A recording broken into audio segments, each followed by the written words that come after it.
Okay बेटा, cell structures की हम बात कर रहे थे एंड नाउ अब हम लोग नेक्स्ट टॉपिक स्टार्ट करते हैं इसी में आपका, दैट इज सेल शेप। इसके बारे में बात करेंगे। राइट डाउन, इसमें लिखो सेल शेप में, shape of cell, that's a heading.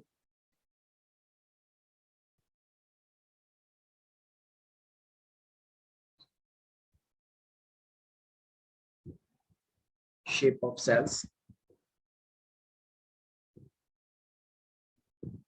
Okay बच्चे, शेप ऑफ सेल्स में राइट डाउन बेटा first point, the cell shows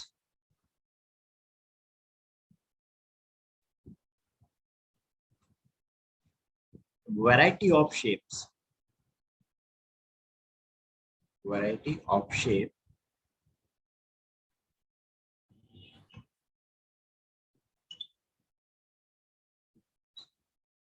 depending on the function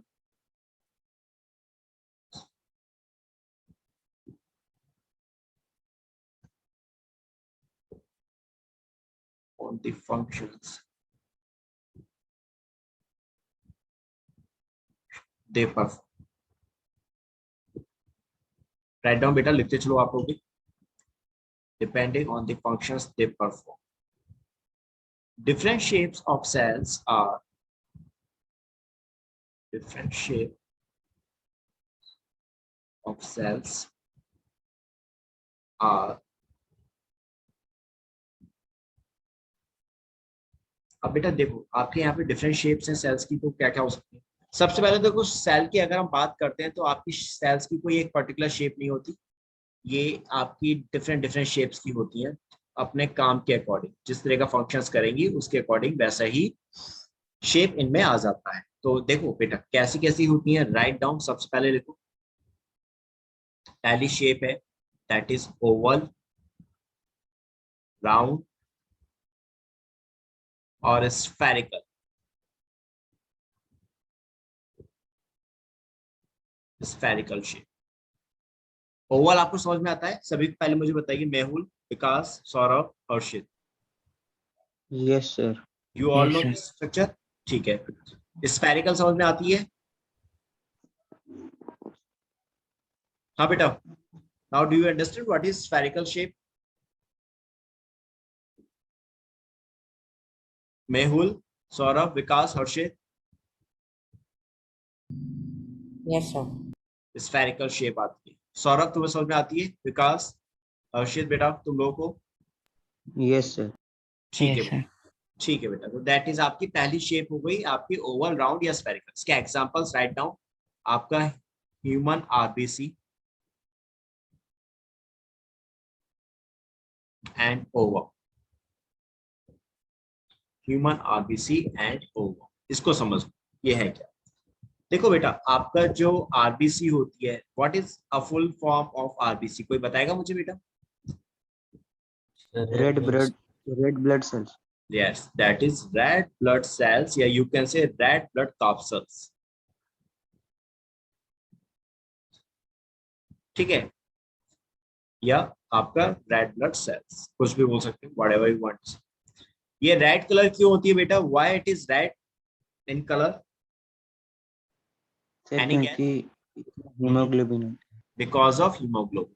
They have a pigment that is hemoglobin, and because of this hemoglobin pigment, ये colour कैसा हो जाता है इनका? That is red हो जाता है। Because of this one, that gives red color।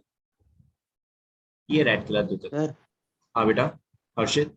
Sir वो ह्यूमन आरबीसी एंड के बाद OVUM लिखा है। OVUM, ovum, yes. तो देखो आपका ये रेड ब्लड सेल्स हीमोग्लोबिन की वजह से रेड कलर प्रोवाइड करते थे। अब ये हीमोग्लोबिन का काम क्या होता है बेटा? एक तो ये कलर प्रोवाइड कर रहा है, इसके अलावा ये क्या काम करता है बेटा, कोई बताएगा मुझे? हर्षित, मेहुल, विकास एंड सौरभ, कोई बताएगा मुझे बच्चों? What is an another function of haemoglobin except to provide red colour?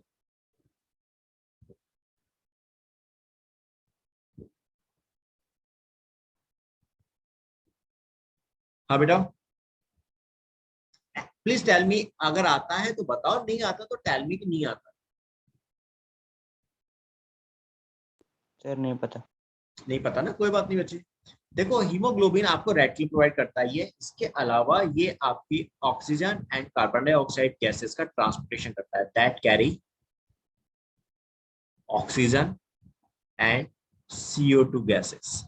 एक बार में केवल एक ही गैसेस को, अपने गैस को अपने संग लेके जाएगा। अगर ऑक्सीजन को कैरी करेगा तो कार्बन डाइऑक्साइड को नहीं करेगा, और जब कार्बन डाइऑक्साइड को कैरी करेगा तो ऑक्सीजन को कैरी नहीं करता। लेकिन मोस्टली जो जिस गैस को कैरी करता है, ये मोस्टली कैरी करता है अपने संग सी ऑक्सीजन को, कार्बन डाइऑक्साइड को कम कैरी करता है। गॉट इट बेटा? तो ये आपका गैसियस ट्रांसपोर्टेशन का रोल भी प्ले करता है। Got it? ये वाली बात समझ में आई पहले? Yes sir. ठीक है बेटा। इसके बाद इसका दूसरा काम, ये आपके जो हार्मोन्स होते हैं उनका ट्रांसपोर्टेशन भी करता है,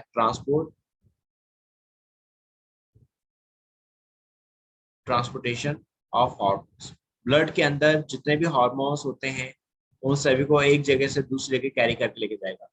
या सपोज लो किसी बॉडी ऑर्गन में कोई एक हार्मोन सीक्रेट हुआ तो उसको दूसरी जगह लेके जाएगा आपका, दैट इज ब्लड। तो ये अपनी गैसियस ट्रांसपोर्टेशन कर रहा है, हार्मोन्स का ट्रांसपोर्टेशन कर रहा है। इसके अलावा तीसरा काम इसका जो होता है बेटा, जो आपके एक्सक्रीटरी वेस्ट होते हैं, जो एक्सक्रीटरी वेस्ट होता है बॉडी के अंदर, दैट्स यूरिया, तो इसको ये बेटा कहाँ कैरी करता है, इसको ट्रांसपोर्ट करता है, इसका भी ट्रांसपोर्टेशन करता है।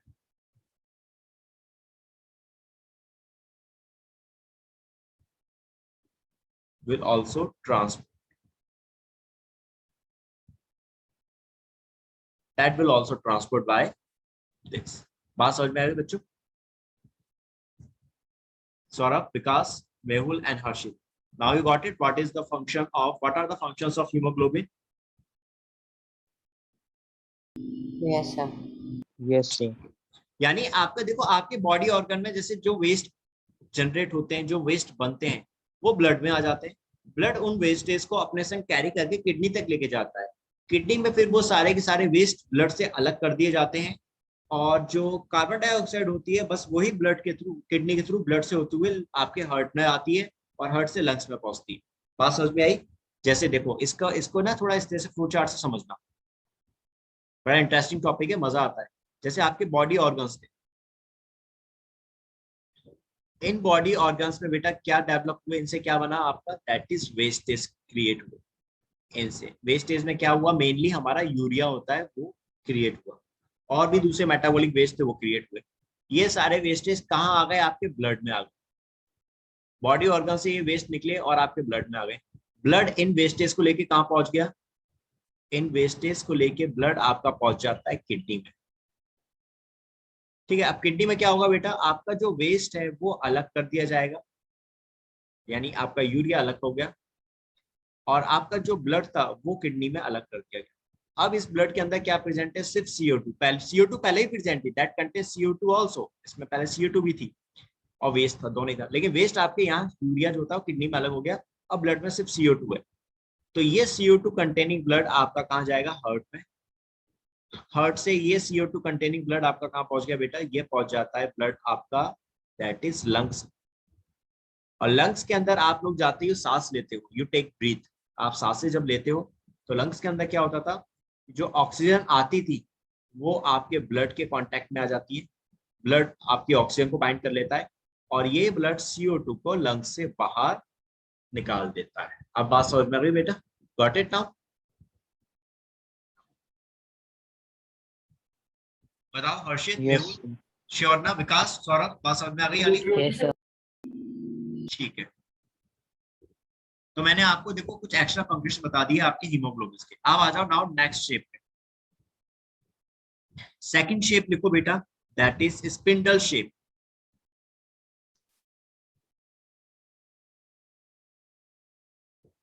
Spindle shape,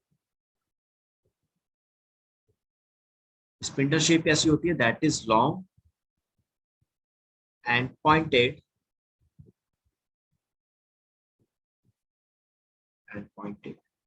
at both end, long and pointed at both ends. ठीक है, इसका एग्जांपल हो गया बेटा muscle sales.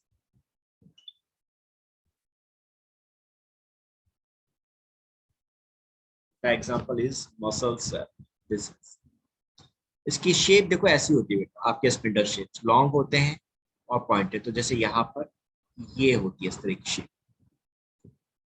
This type of shape is called spindle shape. Got it now? ये शेप जो होती है बेटा, इसको हम लोग स्पिंडल शेप कहते हैं। अब बात समझ में आ गई? Yes sir. अब आप देख रहे हैं लॉन्ग भी है और पॉइंटेड भी है, दोनों एंड इसके कैसे पॉइंटेड,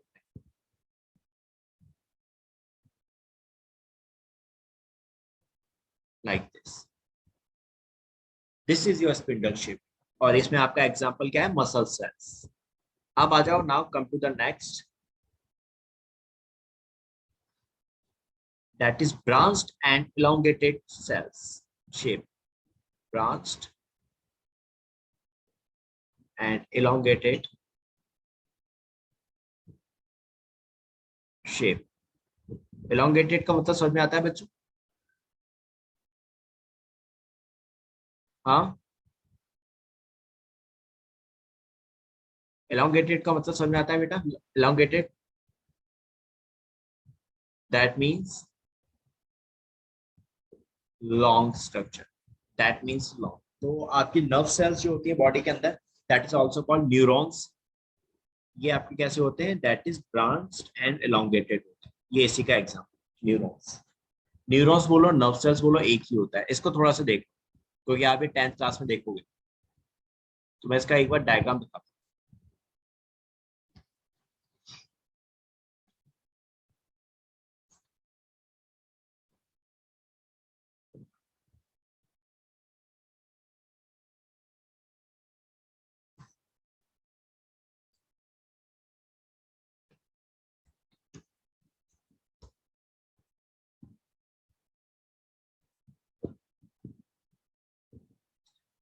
ये है आपके न्यूरॉन्स, दैट इज।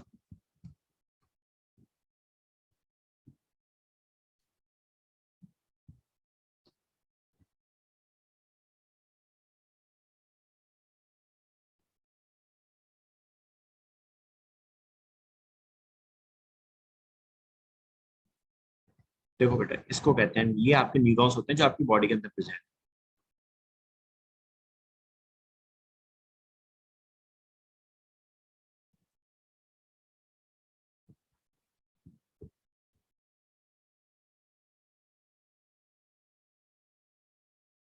चलो, अरे यार ये डायग्राम वैसा हो गया बेटा, लाइट करना पड़ेगा इस लाइट को।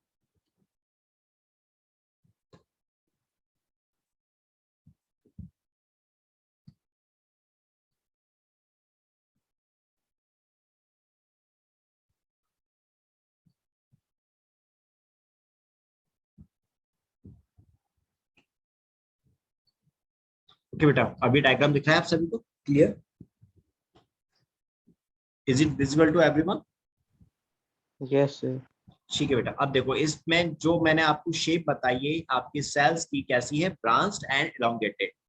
तो देखो आपको यहाँ पे ये दिखाई देगी साहब, देखो यहाँ पे ये ब्रांचेस दिखाई दे रही है, ये ब्रांचेस है कि नहीं? इन ब्रांचेस को हम लोग क्या बोलते हैं बेटा? Axon terminals. सिनेप्टिक बल्ब भी कहते हैं, लेकिन जरूरी नहीं आपको ये नाम अभी याद। एक्सॉन टर्मिनल याद कहते हैं। और देखो ऊपर की तरफ भी ब्रांचेस स्ट्रक्चर है, ये ब्रांचेस स्ट्रक्चर ऊपर की, जिनको हम क्या कहते हैं? डेंड्राइट्स। इसके बाद ये एक ब्रॉडेड पार्ट होता है, एक चौड़ा सा पार्ट होता है, जिसको हम कहते हैं सेल बॉडी। और इस सेल बॉडी के अंदर क्या प्रेजेंट होता है? न्यूक्लियस। एंड देन उसके बाद यहाँ पर आपकी एक पूरी पूरी एक स्ट्रक्चर होती है सीधी सीधी, जिसको हम क्या कहते हैं? एक्सॉन। तो इसको एक बार मैं बना के दिखा देता हूँ, तो आपको थोड़ा सा और अच्छे से समझ में आएगा। Like this,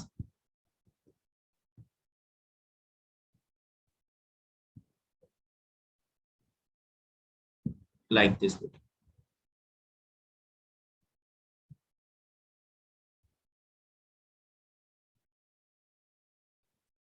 This is what I want। ठीक है बेटा, यहाँ पे ये ब्रांचेस दिखा दी हमने, गलती हुई इनसे।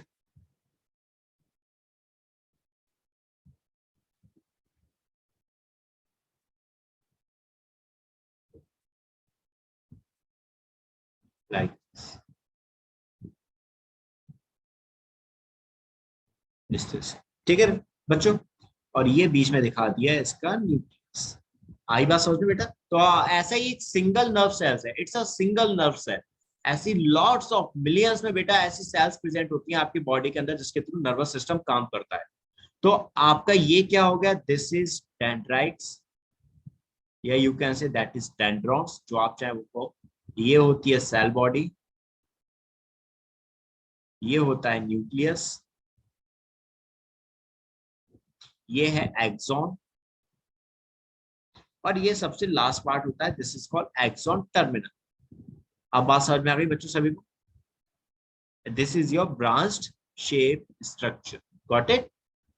हर्षित, Mehul, Vikas, Saurabh, is it clear now? अब ये डायग्राम समझ में आ गया अच्छे से? Yes sir. Yes sir. ठीक है बेटा, तो ये आपका ब्रांच शेप होगा। अब आ जाते हैं, now come to the next.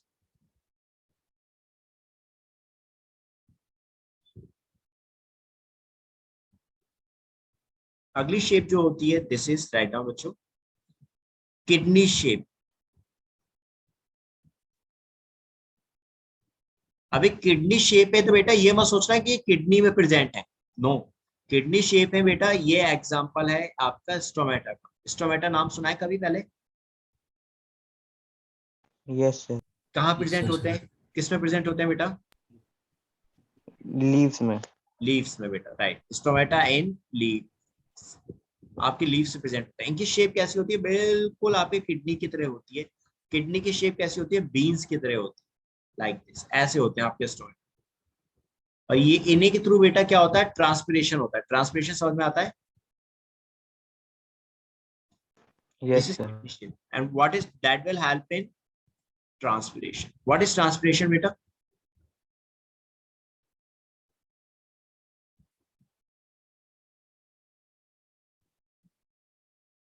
Transpiration क्या होता है बच्चों, कोई बताएगा मुझे? What is transpiration? मेहुल, विकास, कोई मुझे बताएगा बेटा? What is transpiration? Will anyone please tell me?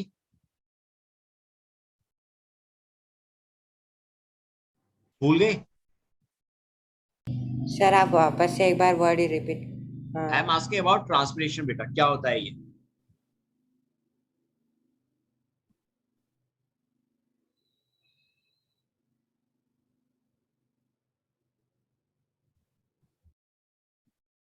बताओगे कोई मुझे? Saurabh? Yes sir. What is transpiration बेटा, कोई बताएगा मुझे? सर वो लीफ और प्लांट जब एक्सेल करते हैं तब उन्हें ट्रांसपिरेशन कहते हैं। अच्छा, विकास, तुम्हारा कोई आंसर?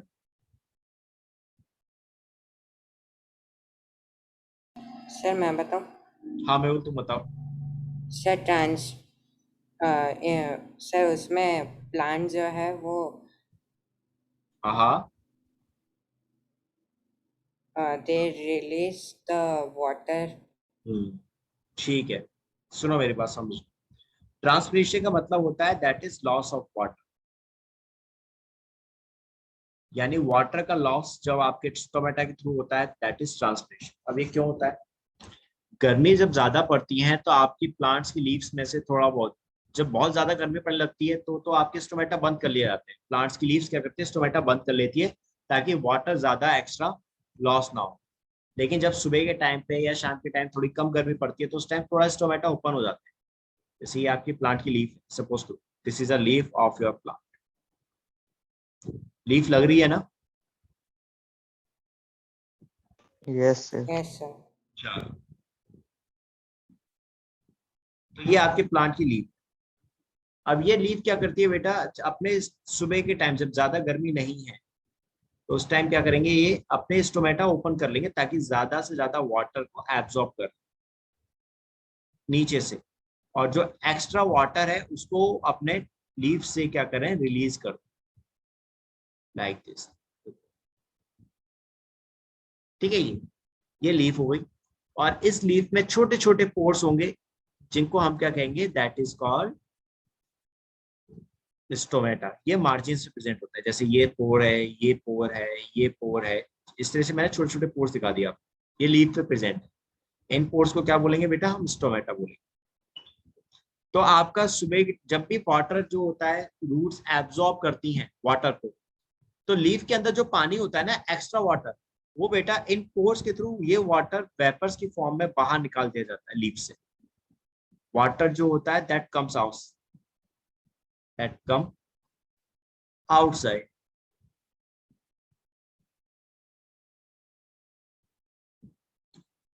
From leaf. इसी प्रोसेस को हम लोग क्या बोलते हैं बेटा, दैट इज कॉल्ड ट्रांसपिरेशन। अब एक सीधी सी बात को समझना बेटा, अगर आपके पास फ्रेश वाटर होगा, सपोज करो ये 2 ग्लास हैं आपके पास, एक में फ्रेश वाटर है, एक में आपका 1 दिन पुराना पानी है, बी के अंदर पुराना पानी है, ए के अंदर नया पानी है, बिल्कुल फ्रेश, और आपसे कहा जाए पानी पीना है आपको 1 गिलास में से, तो आप किस पानी को प्रेफर करोगे, फ्रेश वाटर ए को प्रेफर करोगे या बी को प्रेफर करोगे जिसमें कि पुराना पानी है, 2 दिन पुराना?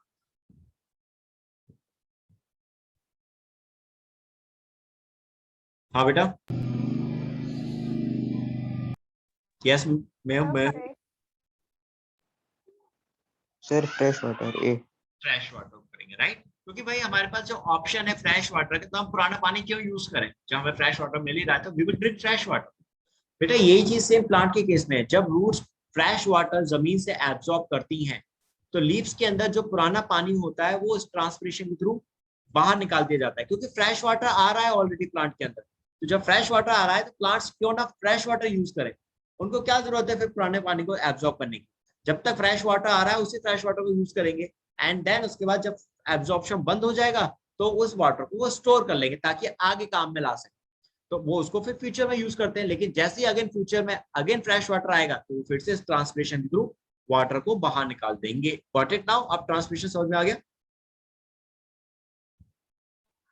Yes sir. ठीक है Yes, बेटा, sir. चलो बेटा, ग्रेट। चलो अब आ जाओ, now write down the next.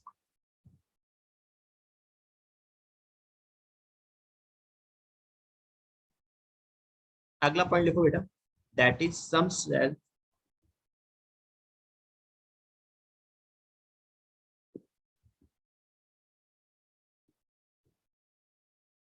some cells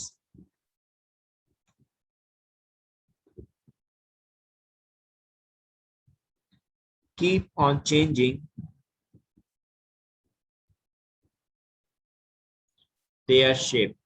कुछ ऐसी सेल्स होती हैं जो अपनी शेप बार बार चेंज करती रहती है, ठीक है बेटा? such cells are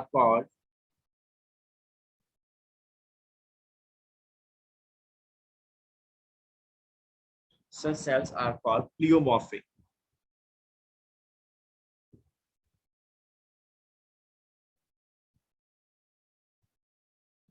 pleomorphic cell, ऐसी सेल्स जो अपनी शेप चेंज करती रहती हैं, ऐसी सेल्स को हम क्या बोलते हैं, मतलब प्लियोमॉर्फिक सेल्स बोलते हैं। ये अभी आपके 8th क्लास में नहीं है, बट ये टर्म मैंने यहाँ समझा।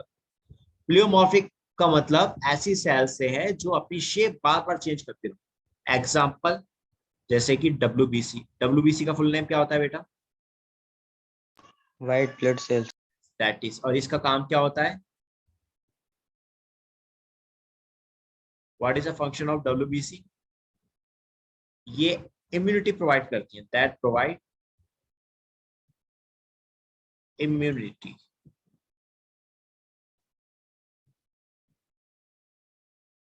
दैट प्रोवाइड इम्यूनिटी, ये इम्यूनिटी को प्रोवाइड करेंगे, यानी कि आपको प्रोटेक्ट करेंगे। That means protect us from pathogen. किससे बचा रही है हमें? पैथोजन से। पैथोजन क्या होता है बेटा? मेहुल, हर्षित, कोई बताएगा बच्चों आप दोनों में से? Disease causing micro organisms. Pathogens that is your disease causing microbes, जो बीमारी करते हैं। तो ऐसे माइक्रोब से हमें बचाने का काम कौन करता है? हमारी WBC करती है।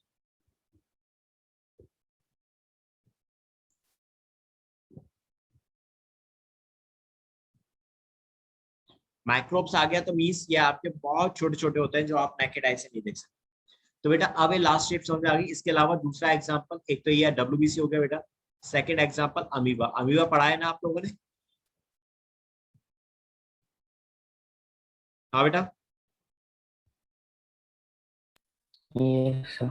राइट। आपका अमीबा की भी कोई परमानेंट शेप नहीं होती, वो भी अपनी शेप बार बार चेंज करता रहता है, तो उसकी शेप भी कैसे होती है, प्लियोमॉर्फिक हो गई, या amorphous, that is also called amorphous, उसको एमॉर्फस भी बोलते हैं, अमीबा।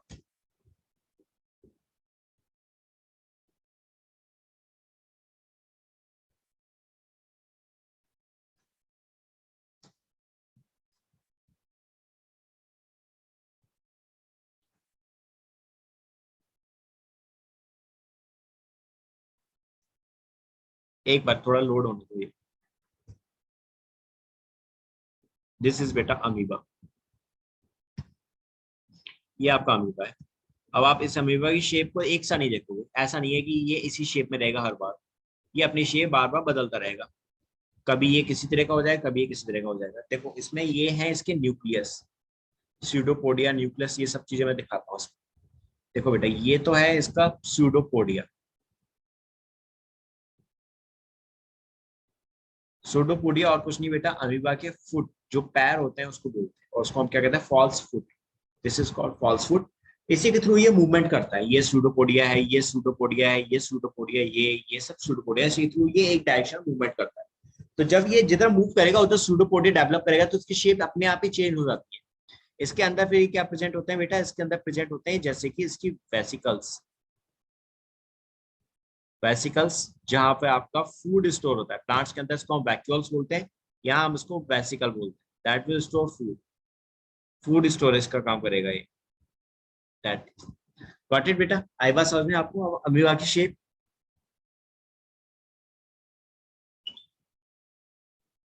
क्लियर बच्चों। Yes sir. और आप ये याद जरूर रखना है कि ऐसे ऑर्गेनिज्म जो अपनी शेप को चेंज करते हैं उनको हम क्या बोलते हैं बेटा, pleomorphic shape, that is called pleomorphic shape, या you can say that is amorphous,